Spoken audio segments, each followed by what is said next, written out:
Welcome back once again. आज के programme में हम डिस्कस करेंगे, अब ट्रेंड हम देख रहे हैं बहुत ज़्यादा स्टूडेंट्स का बढ़ता चला जा रहा है। बहुत सारे स्टूडेंट्स चाहते हैं वो आला तालीम के लिए बैरून मुल्क जाएं। बहुत सारे लोग वैसे ही चाहते हैं कि जी क्योंकि अपॉर्चुनिटीज़ उनको लगता है जॉब की वहाँ पे ज़्यादा होंगी, अच्छे पैसे कमा सकेंगे, तो बहुत सारे लोग कहते हैं जी अपनी तालीम के दौरान ही बाहर चले जाएँ, डिफरेंट कोर्सेज़ कर लें, डिफरेंट डिग्रीज़ बाहर जाके कर लें ताकि उनके लिए ज़्यादा मौके पैदा हो जाए। तो आज का प्रोग्राम स्पेशली उन स्टूडेंट्स के लिए है जो कि प्लान रखते हैं कि उन्होंने बैरून मुल्क जाना है, वहाँ पर जाके आगे अपनी तालीम हासिल करनी है, कौन कौन सी डिग्रीज़ वहाँ पर ज़्यादा जो हैं वो उनकी अहमियत है, आसानी से आप वो कर सकते हैं, कौन कौन से कोर्सेज ऐसे हैं, कौन कौन सी यूनिवर्सिटीज़ और कौन कौन से मुल्क ऐसे हैं जो कि आपको ज़्यादा फैसिलिटेट कर सकते हैं, जहाँ पर सहूलियात भी ज़्यादा हों, जॉब अपॉर्चुनिटीज़ भी हों और आप सिक्योर रह सकें। ख़ास तौर पर अगर हम लड़कियों की बात करें तो उनके लिए एनवायरनमेंट भी बड़ा मैटर करता है जी, कहाँ पर वो सिक्योर रह सकती हैं। तो ये तमाम चीज़ें आज के प्रोग्राम में हम डिस्कस करेंगे जी। हमारे साथ हमारे मेहमान हैं,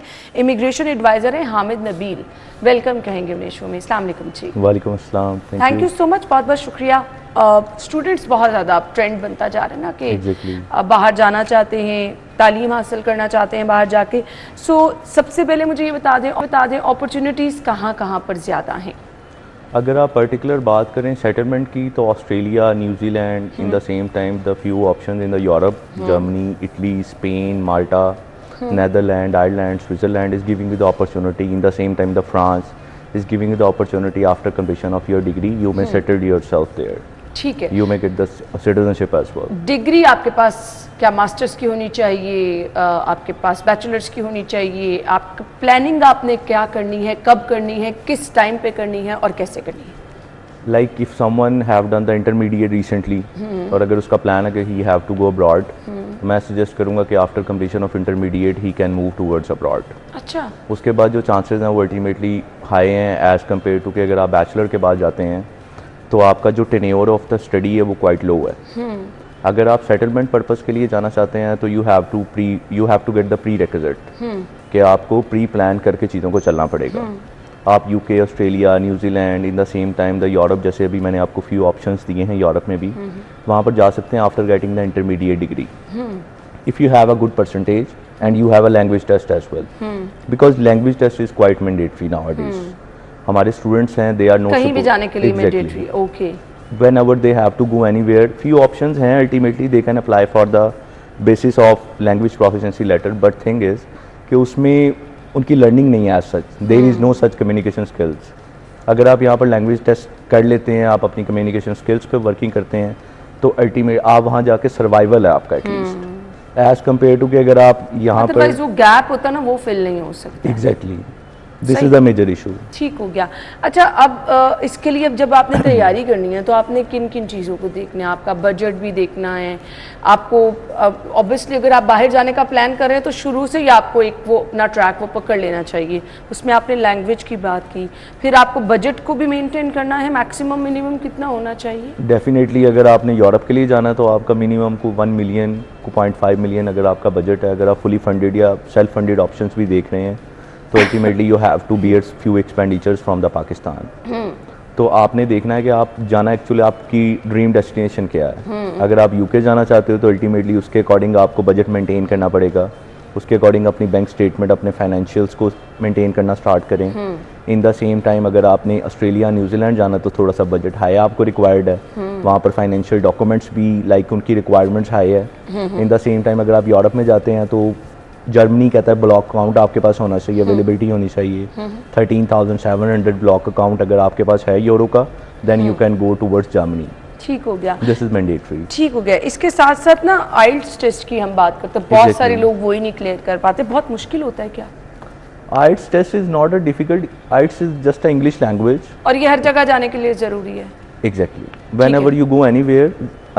कुछ यूनिवर्सिटीज़ या कुछ कंट्रीज़ हैं जो आपको ऑफर कर रही हैं on the behalf of your bachelor degree. क्या मीडियम ऑफ इंस्ट्रक्शन अपनी यूनिवर्सिटी से एक लैंग्वेज प्रोफिशिएंसी लेटर लें, then you can apply over the basis of that letter and you will get the exemption on IELTS और PTE. ठीक है, अब आइट्स की जगह पीटीई भी आ गया है। लाइक अगर आप पर्टिकुलर यूके की बात करेंगे तो वहाँ पर ऑक्सफोर्ड लैंग्वेज टेस्ट, डुलिंगो, टॉफल, इस तरह के टेस्ट भी एक्सेप्टेबल हैं फी यूनिवर्सिटीज़ में। तो दिस इज़ नॉट मैंडेटरी कि you have to go IELTS, but ये एक हवा बन गया हुआ है, like somehow we gonna scared from the English.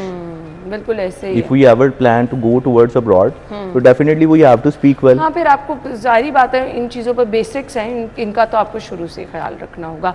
अब बहुत सारे स्टूडेंट्स उस कंट्री का इंतखाब करना चाह रहे होते हैं जहाँ पर वो फ्रीली जो अपनी एजुकेशन के साथ साथ जॉब भी कर सकें।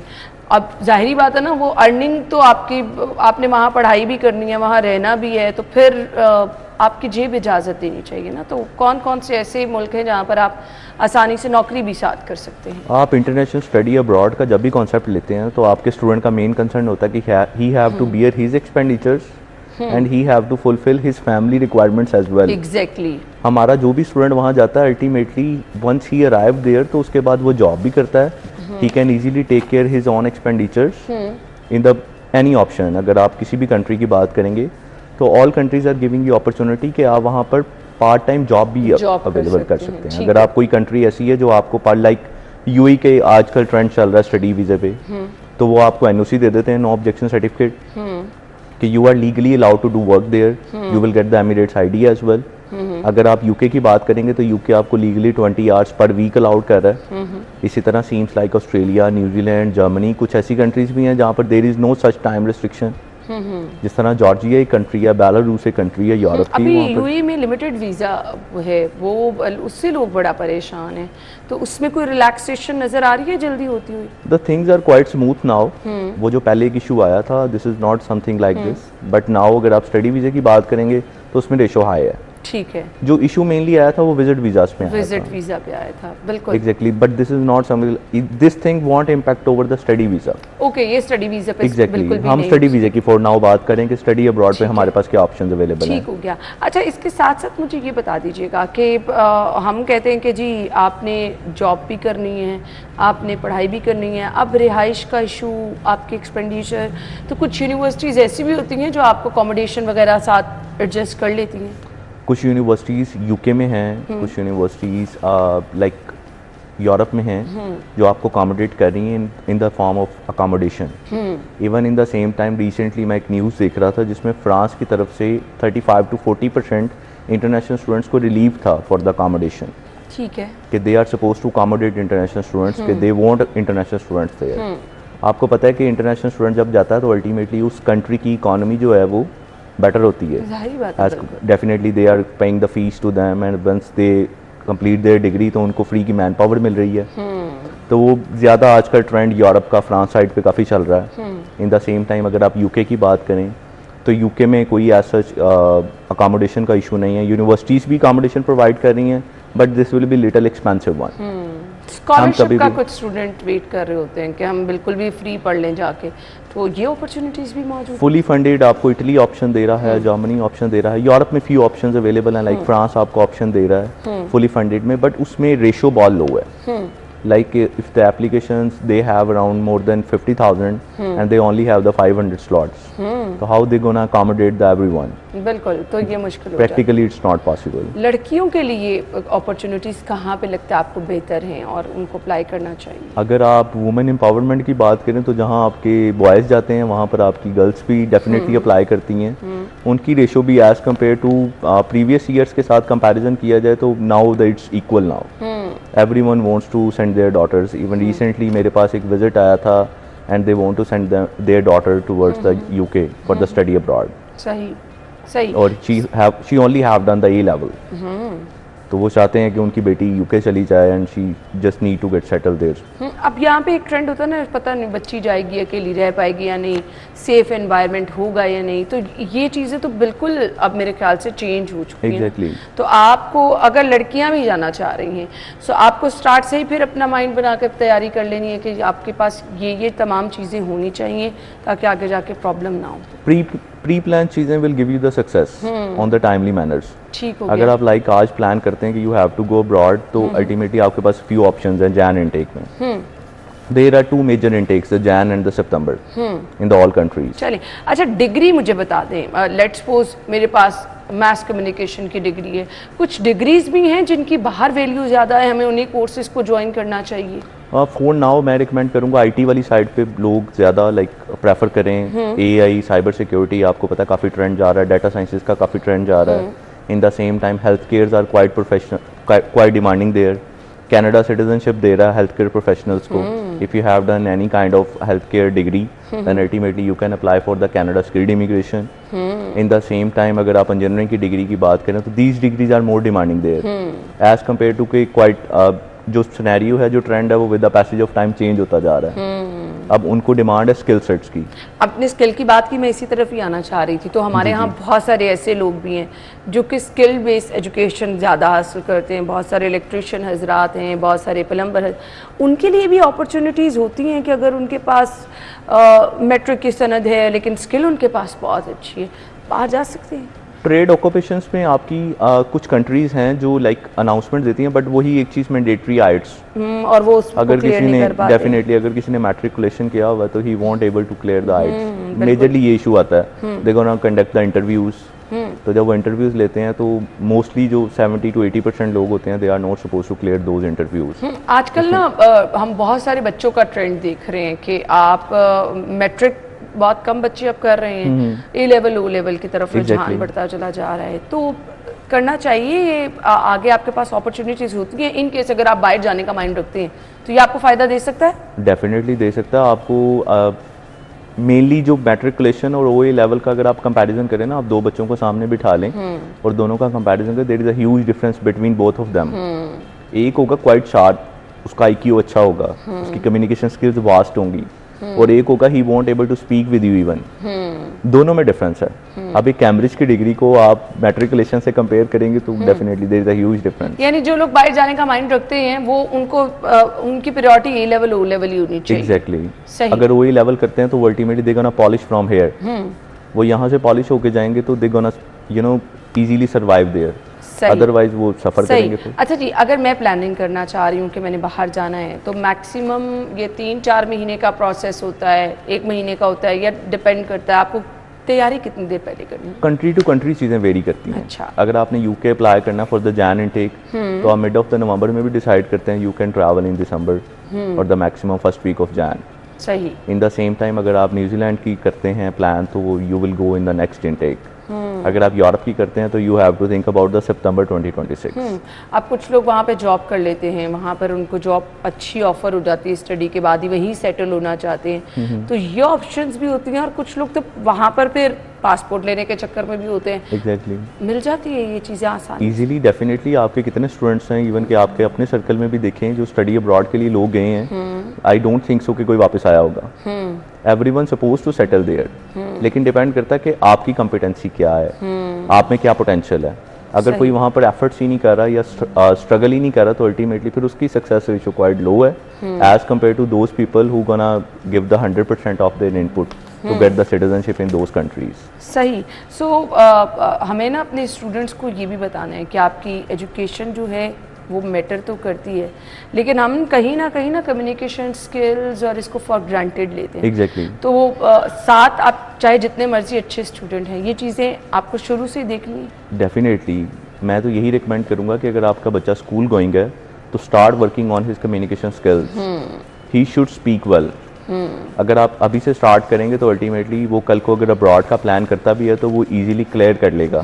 क्योंकि आपने कहीं भी जाना तो you have to give the language test, you have to give the interviews to the embassies, to the universities. बिल्कुल. जब वो आप क्लियर नहीं करेंगे तो ultimately there is a ratio of success is quite low. बिल्कुल. कंसल्टेंट का क्या रोल होता है? जिसके पास आप गए हैं वो राइट ट्रैक पे आपको लेके चला गया, ठीक है. अदरवाइज यहाँ पर तो फ्रॉड भी बहुत हो रहे हैं. तो हमने अगर जाना है कहीं तो अच्छे कंसल्टेंट का इंतखाब कैसे करें, उसके अंदर क्या क्या चीज़ें होनी चाहिए? आप ये देखें कि पहले तो आपका जो कंसल्टेंट है उसकी अपनी क्या प्रोफाइल है. अपनी प्रोफाइल उसकी बहुत ज़्यादा मैटर कर रही है. From where he get the certifications. उसकी अपना खुद सर्टिफाइड कंसल्टेंट है या बस फिर ऐसे ही बैठा हुआ है. हाँ, देख दिखा के भी हम आज लेवल ऑफ कंसल्टेंट बहुत ज़्यादा मैटर करता है. आपने कंसल्टेंट की प्रोफाइल देखनी है. अगर आप किसी को एजुकेशन अपनी प्रोफाइल दे रहे हैं तो पहले लुक एट हिज प्रोफाइल कि कंसल्टेंट की अपनी प्रोफाइल क्या है. हाँ, वो आपको सही गाइड कर भी सकता है. एग्जैक्टली. आपके साथ फ्रॉड तो नहीं हो रहा. Seems like. पैसे किसी को डायरेक्ट आपने पकड़ाने हैं कि नहीं? आपने जब स्टडी अब्रॉड के लिए अप्लाई करना तो there is no need to pay anything to the consultant. You can pay your fees by your own hands. आप अपने बैंक में जाएं, वो आपको वाउचर दे, आप डायरेक्ट यूनिवर्सिटी के अकाउंट में फी डिपॉजिट करवाएं. हमारा बेसिकली जो मेन सर्वाइवल मोड में जो लोग जाते हैं, जो स्ट्रगल करते हैं, वो इसी सिनेरियो में करते हैं कि they don't have the awareness. उनके पास प्रॉपर नॉलेज नहीं है. वो स्ट्रगल सिर्फ इस पॉइंट ऑफ व्यू से करते हैं, they don't want to research by their own self. मेरे पास कोई भी आता है तो आई वुड रिकमेंड कि आप पहले अपनी रिसर्च करके आएँ कि आप जाना कहाँ चाहते हैं। बिल्कुल यही, अगर आपको यही नहीं पता होगा, when ever you don't have your dream destination और आप कंसल्टेंट के पास आके कहेंगे this is my document and this is my profile, मुझे कहीं भी भेज बहुत दें। ज़्यादा ज़रूरी हैं जी। तो आज के प्रोग्राम का मकसद भी ये था कि आपको ये तमाम चीज़ें गाइड कर दें। अगर आपने प्लानिंग करनी है तो कौन कौन सी चीज़ें आपने प्लान करनी है, कितनी देर पहले करनी है, आप किस कंसल्टेंट के पास जा रहे हैं उसके बारे में जानना बहुत ज़्यादा ज़रूरी है। थैंक यू सो मच जी, आपके टाइम का बहुत बहुत शुक्रिया। हमने ब्रेक की तरफ जाना है, ब्रेक के बाद ज्वाइन करेंगे स्टे विद अस।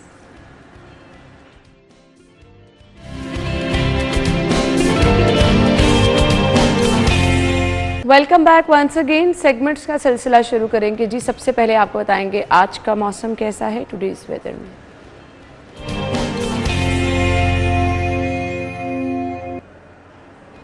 मौसम के साथ साथ एयर क्वालिटी भी किस इलाके की जो है वो ज़्यादा हमें मुतासिर नज़र आ रही है। समरा की तरफ चलेंगे जी। समरा बताइए मौसम आज कैसा है और वीकेंड कैसा रहेगा, बारिश के कोई इम्कानात हैं, एंड यस एयर क्वालिटी के बारे में बताइएगा। बारिश के तो कोई इम्कानात फिलहाल महकमे मौसमियात की जानिब से जाहिर नहीं किए जा रहे हैं। मौसम इसी तरह से खुश्क है। सुबह और रात के औकात में खुनकी महसूस की जाती है, जबकि दोपहर के औकात में दर्जा हरारत बढ़ने से हल्की गर्मी भी महसूस की जाती है। अगर दर्जा हरारत की बात कर लीजिए तो इस वक्त भी शहर का मौजूदा दर्जा हरारत 29 डिग्री सेंटीग्रेड तक रिकॉर्ड किया जा रहा है, जबकि आज ज़्यादा से ज़्यादा 30 डिग्री और कम से कम 17 डिग्री सेंटीग्रेड रहने का इम्कान है। हवा में नमी का तनासुब 52% है और इस वक्त 3 किलोमीटर फी घंटा की रफ्तार से हवाएं चलने का सिलसिला जारी है। महकमे मौसमियात की जानिब से ये कहा जा रहा है कि आइंदा चंद रोज़ तक मौसम इसी तरह से रहेगा, क्योंकि बारिश नहीं है। बारिश न होने की वजह से फ़िज़ाई आलूदगी में भी मुसलसल इजाफा हो रहा है। इस वक्त भी लाहौर दुनिया के आलूदा तरीन शहरों में सर फहरिस्त है और आलूदगी की शरह 332 तक रिकॉर्ड की जा रही है। लेकिन अगर बात कर लीजिए तो शहर के कुछ इलाके ऐसे भी हैं जहाँ पर आलूदगी की शरह 1000 से भी तजावुज़ कर चुकी है और माहिरीन की जानिब से इसे ख़तरनाक करार दिया जा रहा है, मुज़र सेहत करार दिया जा रहा है, क्योंकि अब यही फ़िज़ाई आलूदगी शहरियों को बीमार करने का भी बाइस बन रही है। शहरी जो है वो मुख्तलिफ़ इक़साम की बीमारियों में मुब्तला हो रहे हैं, नज़ला, गला ख़राब, इसी के साथ साथ आंखों में जलन और चुभन होना भी आवाम सी बात हो गई है। और माहिरीन की जानिब से कहा जा रहा है कि अगर यही सूरत हाल रही तो यही स्मोक और फ़िज़ाई आलूदगी फेफड़ों और गुर्दों को भी मुतासिर कर सकती है, जल्दी अमराज का भी बायस बन सकती है, आंखों में मोती का भी बायस बन सकती है। तो माहिरीन तो शहरियों को यही कह रहे हैं कि बारिश नहीं हो रही, जिसकी वजह से आलूदा ज़रात जो है वो फ़िज़ा में मौजूद हैं और वो जो है वो इंसानी सेहत पर अफेक्ट कर रहे हैं। तो शहरी जो है वो खासकर एहतियात करें। सुबह और रात के औकात में फ़िज़ाई आलूदगी ज़्यादा होती है, तो ऐसे में बाहर निकलने से गुरेज करें। जितना हो सकता है अपनी बैरूनी सरगर्मियों को महदूद रखें और अगर बाहर निकलना भी है तो मास्क का इस्तेमाल भी यकीनी बनाएं और दीगर एहतियाती तदाबीर भी अपनाए रखें, क्योंकि आगे चलकर स्मोक की सतह में मज़ीद इजाफा मुतवक्किल है। ठीक है, थैंक यू सो मच। समरा हमारे साथ मौजूद थी जी और मौसम की सूरत हाल हमें बता रही थी। फ़िलहाल तो बारिश के इम्कानात नहीं हैं और एयर क्वालिटी भी शहर के मुतासर है। सुबह से हम देख रहे हैं कि जी स्मॉग का राज है और बताया भी जा रहा है कि आने वाले दिनों में भी स्मॉग की शिद्दत में इजाफा होगा।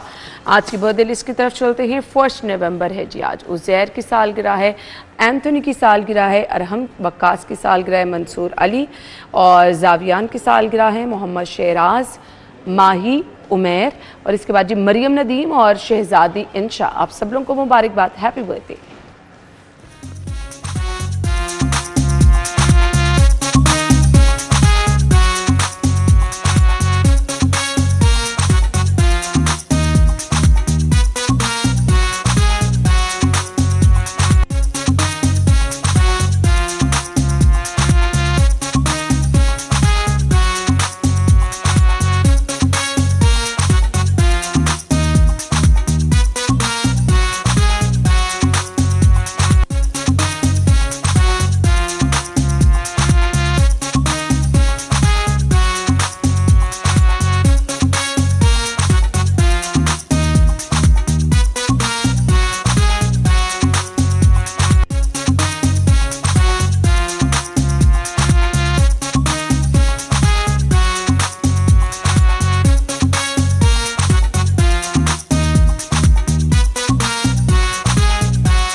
Happy birthday once again. अगर आपकी कल सालगिरह है तो आप पिक्चर्स भिजवाएं, मंडे के प्रोग्राम में हम शामिल कर लेंगे, संडे और मंडे की लिस्ट हम शामिल करेंगे। जी अभी हमने जाना है ब्रेक की तरफ, ज्वाइन करेंगे ब्रेक के बाद। स्टे विद अस।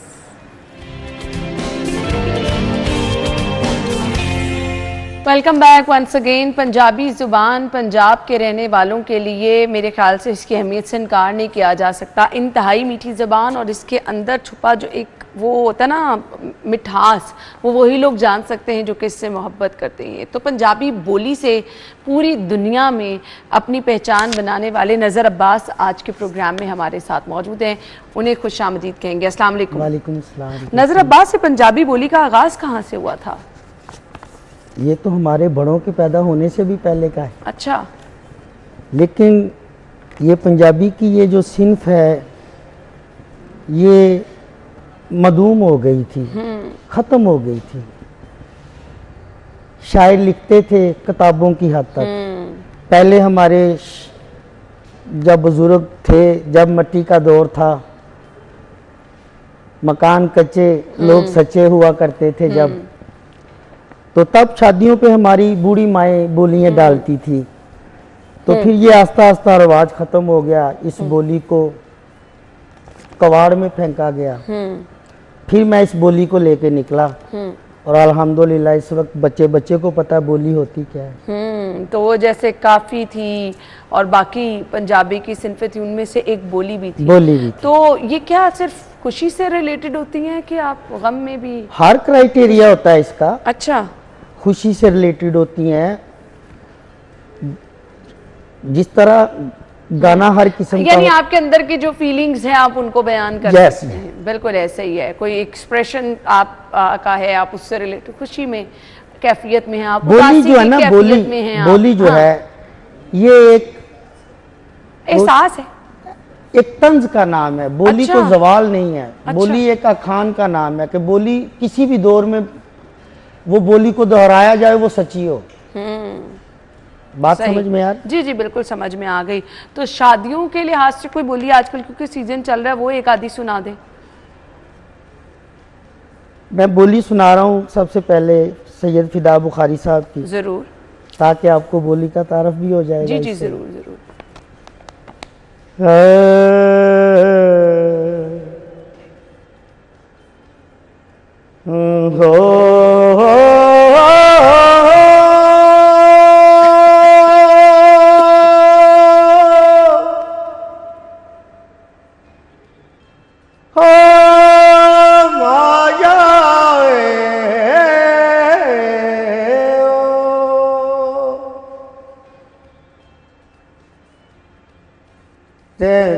सद सद गूंगियां होया, तेनू सद सद गूंगियां होया। हाँ तेनू सद सद गूंगियां होया, तू अखियां दी आवाज ना सुनी। जबरदस्त जबरदस्त, बहुत ही खूबसूरत। इन्हीं 6 लफ्जों में समुंदर छुपा हुआ है। बिल्कुल। तो बोली समझना भी हर बंदे का काम नहीं है। बिल्कुल सही। और लिखना तो वैसे ही हर बंदे का काम नहीं है। बिल्कुल, ये कुछ मखसूस लोग ही हैं जिनका इंतखाब अल्लाह ताला ने किया होता है। अच्छा, मुझे माँ की मोहब्बत के लिए, क्योंकि हमारे सबसे दिलों के करीब माँ का रिश्ता होता है। मेरे दोस्त हैं आसिफ रजा साहब शेखपुरा से, बड़े अच्छे शायर हैं। उनकी एक बोली सुना रहा हूँ। जुत्ती ला के तेरे विच वड़िए, ओए तू मन ना मन,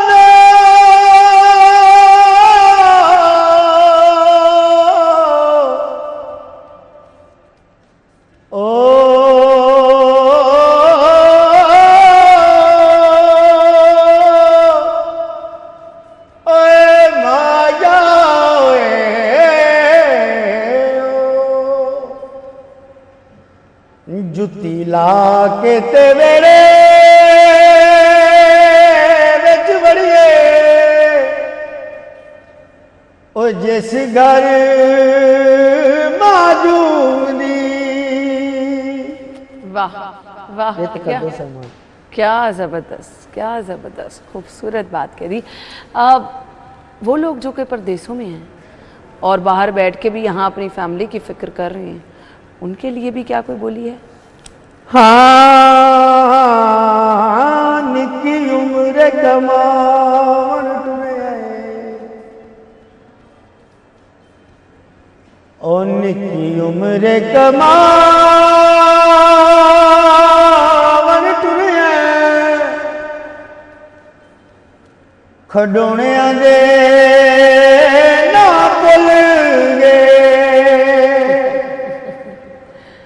वाकई ये जिम्मेदारियां बड़ी बड़ी होती हैं और ये पूरी परदेसी लोग तो हर चीज कुर्बान कर देते हैं ना, हर खुशी हर त्योहार पे वो मौजूद ही नहीं होते फैमिली में। बिल्कुल ऐसे ही है। बहन भाई के लिए भी कोई है? बहनों के भाइयों के लिए? आजकल के बहन भाइयों के लिए ना सुनाऊं आप? आजकल के बहन भाइयों के लिए सुना। बोहे पंजाबी में जमीन को कहते हैं। शहजाद जोया साहब की एक बोली है। हाँ भोए वंड लई मेरे अवीरा,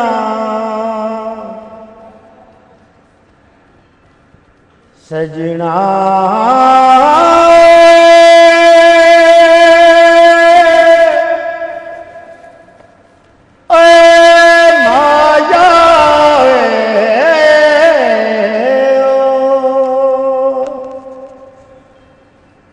बोए वंड लई मेरे अवीरा, ते मेरे हिस्से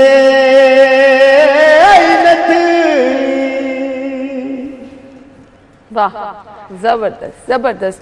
कोई आशिक महबूब के लिए भी है? वो आजकल के आशिकों के लिए नहीं, वो सच्चे आशिकों वाली कोई बोली होनी चाहिए। ओ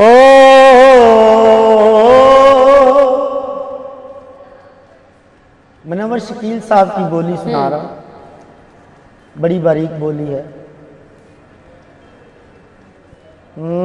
हो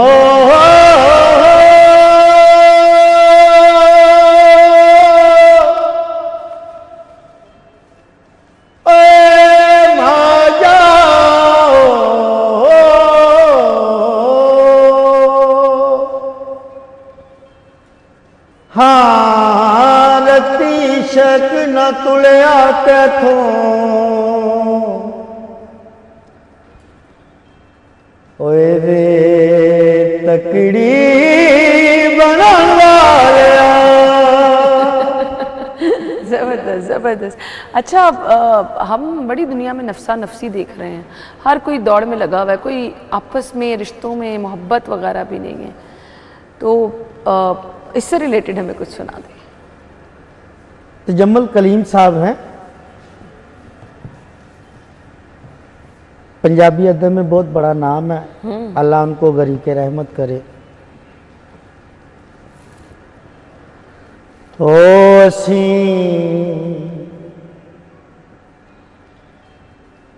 कदे ना गरीब सदा दे, हाँ असी कदे ना गरीब सदा दे, ए डेड जना तंग करदा। वाह वाह वाह वाह, बहुत ही खूबसूरत। गरीब बेचारा परेशान ही रहता है और वो सोचता ही रहता है कि क्या करना है। एक बोली याद आ गई है इस हवाले से, राय मोहम्मद खान नासिर साहब की बोली है, बाबा जी की, बहुत बड़े शायर है, बहुत बड़ा नाम है उनका। ओ तेनू पुत्रा सुनावा केड़ी लोरी, हाँ तेनू पुत्रा सुनावा केड़ी लोरी, पई छत्ता विचों बुए केरनी। वाह वाह, बहुत ही खूबसूरत। ये छोटी छोटी लाइनों में क्या बड़े बड़े खूबसूरत मैसेज पूरा समंदर गुम है ना। और मेरे ख्याल से इसको समझने के लिए भी ना आपको वक्त चाहिए, आप सुन लें और फिर सोचें कि कितनी बड़ी बात इन 2 लफ्जों में बयान कर दी गई एक बोली है। सुना रहा हूँ सदीक हैरत साहब की। जी, हमारे पास वक्त कम है, खैर आपका शुक्रिया, लेकिन जाते जाते ये बोली सुना दें और आप यहीं से वाइंड अप कर लीजिएगा। बहुत शुक्रिया जी। जी जी, आप सुनाइए। बंद हो गया ना? नहीं, अभी हम ऑन एयर हैं, आप सुनाइए। अच्छा। ओ बंदा सुफने च डर के मरण तो, हाँ बंदा सुफने च डर के मरण तो, जागया ते मौत भुल गई। बहुत खूबसूरत, जबरदस्त जी, जबरदस्त, बहुत खूबसूरत, बहुत खूबसूरत।